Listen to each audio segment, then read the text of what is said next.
মাওনা মহিলা কেন্দ্রে এবং মাওনা 1 নং ওয়ার্ডের পুরুষ কেন্দ্রে আমাদের আল্লাহর রহমতে সন্তোষজনক ভোটার উপস্থিত হচ্ছে এবং আমরা সুষ্ঠুভাবে একদম 100% ফ্রি এবং ফেয়ার নির্বাচন হচ্ছে ইনশাল্লাহ। এখানে কোনো দ্বিমত নাই এবং ভোটাররা নিজেদের ইচ্ছা মতো প্রার্থীকে ভোট দিচ্ছে ইনশাল্লাহ।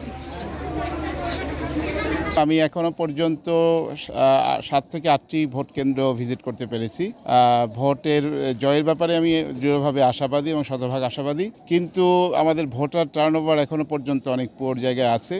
So far as I seen it is around 10% running. ভোটের সময় অলরেডি 2.5 ঘন্টা পেরিয়ে গেছে, টোটাল 8 ঘন্টা ভোটের সময়। তো আমরা এটাকে একটা চ্যালেঞ্জিং বিষয় মনে করছি, ভোটারদেরকে ভোট কেন্দ্রে নিয়ে আসাটা। সার্বিক পরিস্থিতি এখনো পর্যন্ত আইনশৃঙ্খলা পরিস্থিতি সুষ্ঠু আছে। কিছু কিছু জায়গা থেকে আমার কাছে সংবাদ এসছে সিভিল অ্যাডমিনিস্ট্রেশনের ভূমিকাটা নিয়ে। এটা নিয়ে আমি এখনই মন্তব্য করতে চাচ্ছি না, আমি আরেকটু খোঁজ খবর নিতে চাচ্ছি, তারপরে মন্তব্য করব। খুব চমৎকারীভাবে ভোট দিতেছি, কোনো অসুবিধা নাই, কোনো গ্যাঞ্জাম নাই। সিরিয়াল ধরে খাড়াইছি, ভোট দিবার নিছে। কেন্দ্রে ভোটার উপস্থিতি শতকরা 80%। আমরা আশা করি এই কেন্দ্রের স্বতঃস্ফূর্তভাবে সকল সাধারণ মানুষ এবং মহিলা যারা রয়েছে সকল স্তরের মানুষরা স্বতঃস্ফূর্তভাবে ভোট প্রয়োগ করতে পারছে।